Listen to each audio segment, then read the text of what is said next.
But the more I watch this, the reason why this show is so interesting to me is like, yes, Toby Fleishman is clearly the main character, but as the story develops, you realize that Libby, who's the narrator, she's the one who's actually miserable. So it's almost like you're actually hearing a story about, you're gradually hearing a story about Libby's struggles and things of that nature, in addition to what Toby was going through.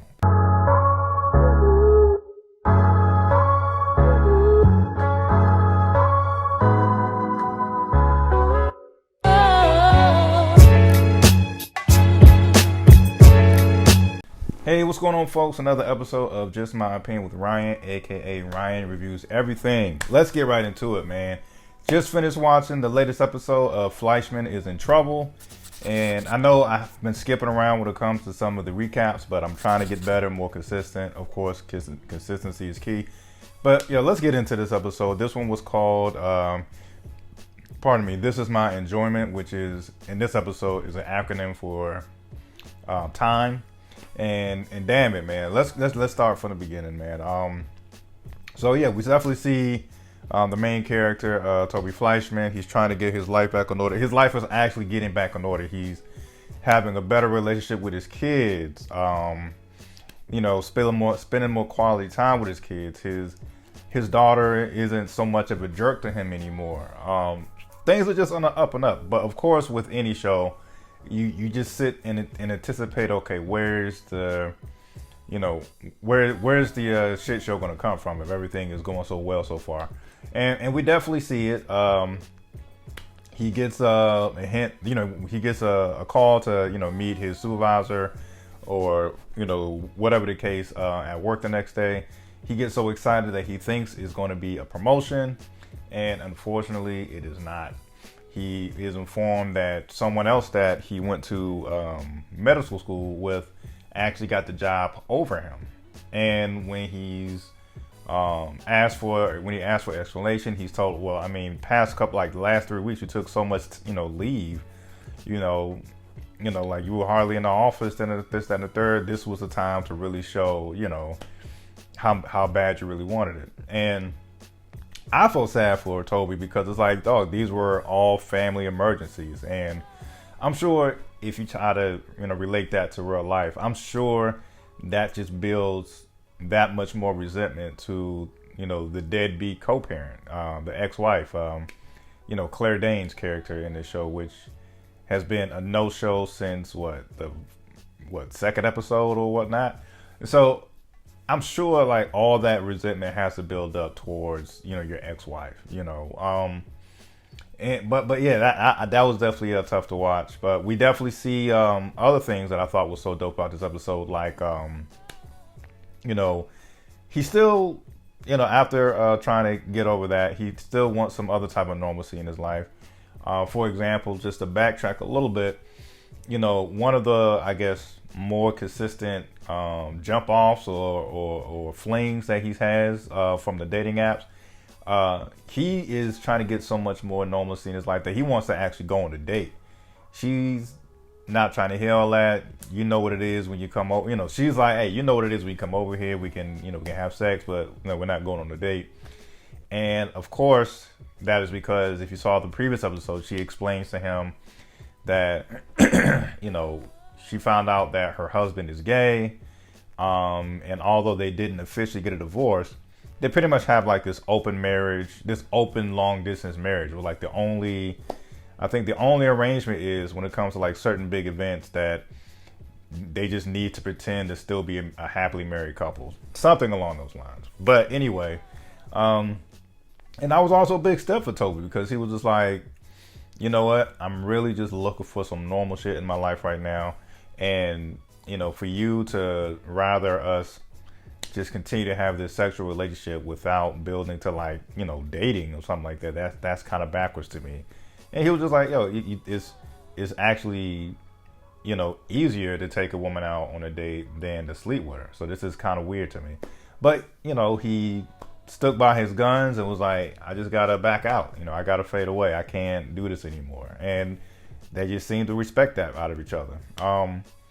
But I think the thing that hit me the hardest in this episode, because I haven't had this embarrassing moment happen to me, in public, but I have been on the side of just witnessing, uncomfortable moments between married couples. You know, he actually decides to go to like this party that's done every year that, because of his marriage, he like just stopped going for like years. Like I think like however long they were married, like 10 years or whatever. But now that he's divorced, he's trying to, get back to once again normalcy. This whole thing is about just getting back to like some type of normal routine, in my opinion. Anyway, when he goes to this party and things like that, he has flashbacks of like what it was like going to this yearly party with the majority of his ex-wife's, friends. And it was just horrible, you see flashbacks of, him telling jokes to like some of Rachel's friends that didn't go over too well, which made for, just an awkward moment. You see the part that really hurt watching the most was, you watch Rachel, the ex-wife, just, demean him in front of everybody, saying like how it was just bad. Like at one point he said some type of joke to the person that she clearly has a crush on. And she was just like, that's a stupid joke, Toby. Or the other part, which was really bad, one of the guests asked Toby, if you could do something different in your life, what would you do? And as he's trying to entertain it, like the wife at the time was just like, Toby, you wouldn't do anything different. You would still just be where you are right now. It was something like that that was just embarrassing, and and then they just fast forward back to the present, and you see kind of Libby, Toby's best female friend, is kind of going through that same thing with her husband. She drags her husband to like the party that she's more comfortable with. He's ready to go. She's downplaying him in front of everybody. But he's getting some shots back too, talking about how miserable she is, even though they went to Disney World and she was still miserable. And she's just, venting about why she still felt so miserable about it. It was just a whole dialogue. But the more I watch this, the reason why this show is so interesting to me is like, yes, Toby Fleishman is clearly the main character, but as the story develops, you realize that Libby, who's the narrator, she's the one who's actually miserable. So it's almost like you're gradually hearing a story about Libby's struggles and things of that nature, in addition to what Toby was going through. So you kind of just see how, I think how midlife crisis can be kind of scary. And, to the point to where you just wake up one day and you realize you're doing the same thing day in, day out, over and over again. And I guess you kind of lose yourself. Like one of my best friends, he had a fairly high six-figure job. But the details aren't important about what he did, but fairly high six-figure job. But he worked 6 days out of the week. Rarely saw his kids, rarely got to spend that quality time with his family and his wife.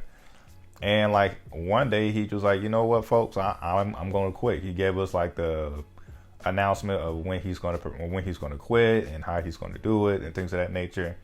And I looked at him like he was crazy almost, because it's like, what are you going to do once you quit your job? Like, do you have some type of solid backup plan? I mean, like me and my homeboys, we got mortgages and stuff to worry about. We got, college tuition to save up for kids. And so I'm just like concerned because he's my friend. But, long story short, he had a pretty solid plan B on how he wants to go into business for himself, this, that, and the third. But my point is, it's almost like that's what we're seeing with Libby. That's what we're seeing even with the other friend, Adrian Brody's character. I can't believe I forgot his name. Adam Brody's character. I can't believe I forgot his name. But we start to see like how they're secretly miserable in their lives. They put on this front like they're having fun at some point, but they're really miserable. Like Adam Brody's character is talking about how, yes, he kind of, he kind of, he really dislikes the fact that people kind of lean on him as the fun friend to go clubbing with, And he's talking about how miserable he is because it's like, all my friends are like 10, 15 years younger than me, and I'm out here, yes, I got a girlfriend, but, I'm miserable because I really don't have any real friends around my age, whatever the case is, But, yeah, I just think this is really a highlight of showing how people can be miserable on, with their life just one day. And I guess maybe that's what the midlife crisis is, and they're trying to do something about it. And with that said, like, I really, envy like the younger generation, not in a negative hating ass way, but just like that, that's very dope. I'm that is that positive type of envious, if that makes any sense. Like, I'm a huge fan of shows like, Playback with Lower Agent. Same thing with the Peer to Peer podcast. The whole AMP crew. I just enjoy seeing, like how the youth is get into the bag outside of just having to deal with your typical 9-to-5. So I think stuff like that is just super dope to see. And watching this episode of Fleishman Is in Trouble really shows that complete opposite of like how people can, once again, just one day look at their life and be like, life didn't used to be like this for me. Where in the hell did I make this wild turn? Even with that same character, Libby, she's realizing about, one day I'm looking at these, middle-aged women yelling at their kids in yoga pants, and then I look in the mirror and it's me. I'm that middle-aged woman yelling at my kids at Disney World in yoga pants. And so it can be a scary thing. It's almost like that smooth taste of alcohol, how you can just enjoy life one moment and then something just creeps up on you and you feel fucked up. It's like, damn, where did my life go? So I know I've been on a ramble towards the end of this episode, so please forgive me. I'm definitely looking forward to the next episode because I really want to see if Libby confronts Claire Danes' character, Rachel, about what the hell is going on. And who knows, she might even feel some type of connection because she ends up sitting on the bench with that whole, like the last 3 minutes of the episode was just monologue. She's sitting on the bench just having a monologue about how she felt like, how she was just like reliving some of the mistakes in her lives and how having an affair at one point gave her some type of thrill, and she's just really confused about how she got to this miserable place. And then when she looks across the park, she sees Rachel sitting there looking just as miserable. So perhaps she's realizing that she's going through that same type of crisis. So I'm really interested to see what that entails when the next episode comes out. Let me know your thoughts about this most recent episode. Let me know if you agree or disagree with some of my opinions on this episode, on this particular video. And hey, love it or hate it, these are just my opinions. I'll catch y'all next time. Peace.